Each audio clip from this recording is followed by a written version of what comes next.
Everybody. आज मैं आपके सामने हिंदी व्याकरण में एक बहुत ही सुंदर सा प्रकरण आपके सामने लेकर के आया हूँ, जिस प्रकरण का नाम है शब्द शक्ति। शब्द शक्तियों को पढ़ाने से पहले मैं आपको एक चीज बता दूं कि शब्द उस हीरे की कन्नी की धार के समान होते हैं। जब कोई व्यक्ति उन कीमती पत्थरों को, जो हीरे जैसे स्वरूप होते हैं, उन्हें कंकड़ पत्थर समझ करके उन पर चलना आरंभ करता है, उन्हें रौंदना शुरू करता है, तो वही हीरे की कन्नी की धार उस व्यक्ति के पैरों को लहूलुहान कर दिया करती है। और मेरे गुरुओं ने मुझे बताया कि शब्द उन मोतियों की तरह अनमोल मोती की तरह होते हैं, जिन्हें आप सहेज करके चुन चुन करके अपने मस्तिष्क में संग्रह कर लेते हो, तो समय आने पर भविष्य में वो आपके लिए एक अनमोल प्रसिद्धि का कारण बनते हैं। तो आइए मैं शब्द शक्ति जैसे इस प्रकरण को समझाने का प्रयास करूंगा। शब्द शक्ति भाषा के अंतर्गत हम जिसका बोध करते हैं कि जब हम किसी शब्द के प्रकार्य, उसके व्यापार को समझने के बारे में आगे बढ़ते हैं, तब वह तीन प्रकार से, मुख्यतः तीन प्रकार से वे अर्थ लिए जाते हैं। एक तो वाचक अर्थ। वाचक अर्थ का मतलब होता है जो बोला गया है वैसा ही। लक्षक, कोई चीज लक्ष्य करके कही गई हो। व्यंजक, किसी पर बातों की चोट करके कही गई हो। अर्थात इन शब्दों के आधार पर उनके तीन अर्थ हुए।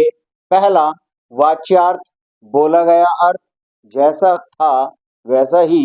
लक्ष्यार्थ, लक्षण करके दूसरे वस्तु या पदार्थ के गुणों को उस अर्थ में समाहित कर दे। व्यंग्यार्थ, बातों का व्यंग करना, कटाक्ष कर देना, उस पर टोन कस देना। इन अर्थों का बोध शब्द शक्ति के द्वारा हम इस प्रकार समझेंगे, जैसा पहला अभिधा, दूसरा लक्षणा और तीसरा व्यंजना। तो संपूर्ण रूप से यहाँ मैं शब्द शक्तियों की व्याख्या करूंगा कि एक तो अभिधा शब्द शक्ति हुआ करती हैं, दूसरी लक्षणा शब्द शक्ति हुआ करती हैं, और तीसरी है व्यंजना शब्द शक्ति। अब इन्हें हम विस्तार से समझने की कोशिश करेंगे, जिसमें पहला है अभिधा शब्द शक्ति, जिस शक्ति से मुख्य अर्थ का प्रत्यक्ष बोध हो, जिसे मैंने शाब्दिक रूप से स्पष्ट करने का प्रयास किया कि जिस शक्ति से मुख्य अर्थ का प्रत्यक्ष रूप से बोध हो जाता हो, वह अभिधा शब्द शक्ति कहलाती है। और यह 8 प्रकार से हमें प्राप्त होती हैं। पहले ही है आपकी व्याकरणिक तथ्यों के आधार पर, अर्थात उस शब्द की प्रकृति, उसका जो प्रत्यय होता है, संप्रत्यय होता है, कॉन्सेप्ट होता है, उसकी जो अवधारणा होती है, उसके द्वारा सहज ही उस अर्थ का बोध हो जाए, तो वह हमारी व्याकरणिक अभिधा शब्द शक्ति कहलाती है। दूसरी है उपमान, अर्थात उस शब्द की हम समानता दर्शाते हैं किसी अन्य शब्द से, तो उसके अर्थ को समझने में जो सहायता प्रदान करता है वह शब्द, वह हमारा उपमान अभिधा शब्द शक्ति कहलाए। तीसरा है हमारा कोश। कोश में भी आप जो हिंदी के शब्द कोश होते हैं, उसमें शब्दों के पर्यायवाची दिए रहते हैं। उन पर्यायवाची शब्द के द्वारा भी हम अभिधार्थ समझाने में वो कोश हमें सहायता प्रदान करता है, अर्थात कोश के माध्यम से भी अभिधा शब्द शक्ति का बोध होता है।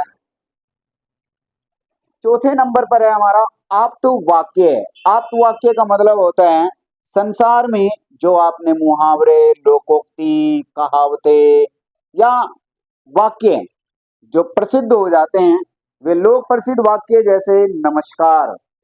जब भी हम किसी को नमस्कार कहेंगे, शब्द एक ही है, लेकिन उस शब्द को सुनते ही मन में इस प्रकार का व्यवहार आएगा कि सामने वाला आपको नतमस्तक होकर के प्रणाम कर रहा है, सिर झुका करके आपको नमस्ते कर रहा है। तो नमस्कार शब्द का अर्थ आप तो वाक्य के आधार पर जान पाए कि यह लोक प्रसिद्ध वाक्य हैं और वो सामान्य तरीके से उसका अर्थ इसी प्रकार से ले जाता है कि किसी को आप नमन कर रहे हैं, नमस्कार कर रहे हैं, नमस्ते कर रहे हैं। तो वह हमारा अभिधा शब्द शक्ति के आधार पर यह इसे जान पाए और वो आप्त वाक्य जो लोक प्रसिद्ध वाक्य के आधार पर प्रचलन में है। पांचवा, व्यवहार।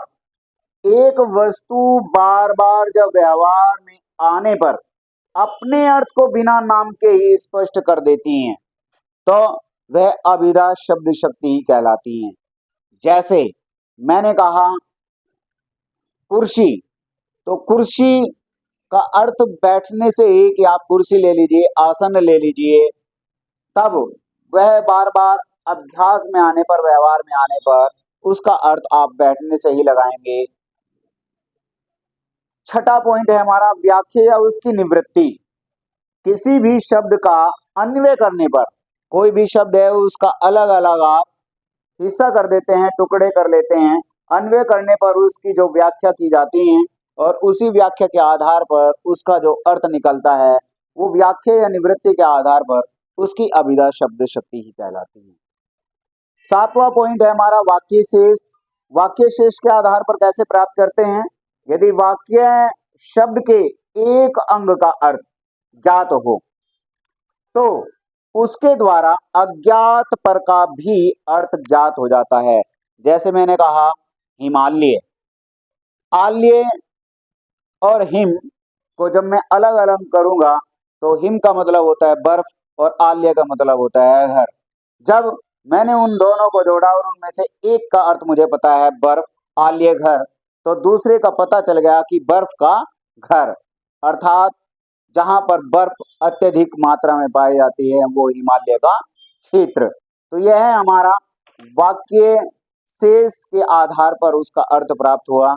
और आठवां पॉइंट हमारा बहुत ही बढ़िया, प्रसिद्ध पद सानिध्य, अर्थात कोई एक शब्द जब दूसरे अन्य शब्द के साथ वाक्य में जुड़ करके आता है और वहां उस वाक्य में उस शब्द का क्या अर्थ लिया जाता है, उसके साथ उसका क्या अर्थ जोड़ा जाता है, साथ से ही है मेरा यहाँ पर शब्द सानिध्य। समझते हैं इसे? कभी कभी वाक्य में द्वितार्थक शब्द भी आ जाते हैं। कैसे? जैसे यहाँ दिया है, उस अवस्था में उसके मुख्य अर्थ निकालने के लिए संबंधित शब्द को ही देखा जाता है। जैसे मैंने यहाँ पर वाक्य लिखा, इस हार का कनक शुद्ध है। कनक के दो अर्थ होते हैं, धतूरा और सोना, परंतु कनक शब्द के दो अर्थ होने के साथ साथ इस वाक्य में हार के सानिध्य से कनक का अर्थ सोना ही होगा, क्योंकि यहाँ हार जो गले में पहना जाने वाला एक आभूषण होता है और आभूषण सोने का बना हुआ होता है वह, तो उसी से जो हम व्यवहारिक रूप से जानते हैं कि गले में पहना जाने वाला जो हार है वो सोने की धातु का बना रहता है। तो यहाँ पर कनक का जो सामान्य अर्थात अभिधा शब्द शक्ति का आधार पर इसका अर्थ निकलेगा यहाँ पर सोना। इस प्रकार मैंने आपको शब्द शक्तियों में अभिधा शब्द शक्ति का एक संक्षिप्त परिचय देने का अच्छा प्रयास किया। धन्यवाद।